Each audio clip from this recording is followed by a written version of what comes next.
Speaking about this before on this show, silicosis, it's a terrible lung disease caused by the silicon, mainly from cutting Caesar stone and manufactured kitchen tops, and it's been around, for about 16 months or so, and certainly here in Queensland. Listen to some of the stats.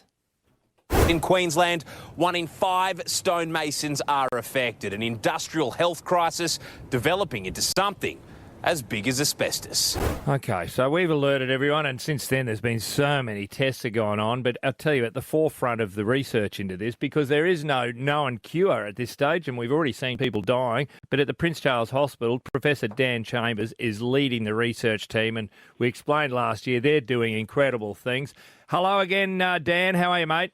G'day, guys. Thanks very much for having me again, and good morning to all your listeners. Professor Dan Chambers, why is this now only, rearing its ugly head in the last 16 months? It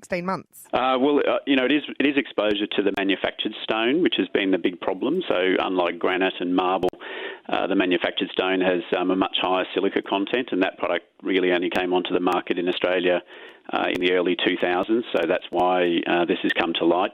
But no doubt there were workers who were exposed and were developing silicosis before we started the screening program, as you said, roughly September last year. So Queensland's done a great job in identifying workers who are affected and helping avoid further silica exposure.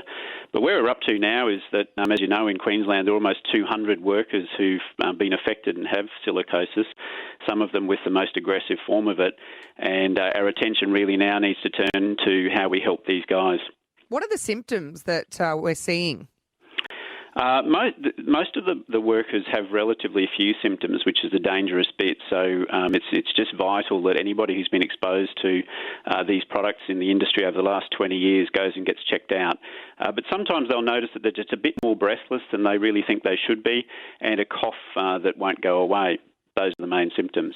Dan, can I just check? It's okay. I understand if they're working in a factory making these manufactured stone tops and they're cutting it all the time. But if I get one delivered onto site and I cut the sink out, or maybe I've got to take 5 mil across the back to fit it in because an unsquare wall, am I at risk?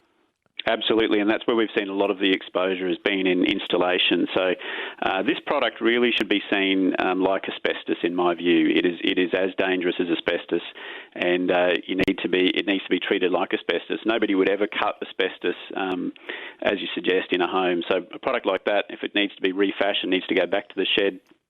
Wet cutting, good ventilation and good respiratory protection. Righto. So the white mask that you buy at Bunnings or whatever, that don't cut the mustard. You've got to get one with the proper respirators in it with the cartridges. You've hit the nail on the head. Yeah, that wet cutting, dampening of the dust, and just avoid any dust exposure. You're leading the research team at the Prince Charles Hospital aimed at benefiting silicosis victims. What are the treatment options that we potentially will be looking at for something like this? We will be starting doing whole lung lavage, which we've spoken about on your program before, which is basically the big lung washout. Explain that again. You virtually drown one lung and flush out the little bits of particles, and then you do the other lung. It's incredible. Is that That's right. Is that working? Like a super rinse cycle for one lung. So obviously you need to keep the patient alive. So what we do is ventilate from on the other lung while we wash out the other side.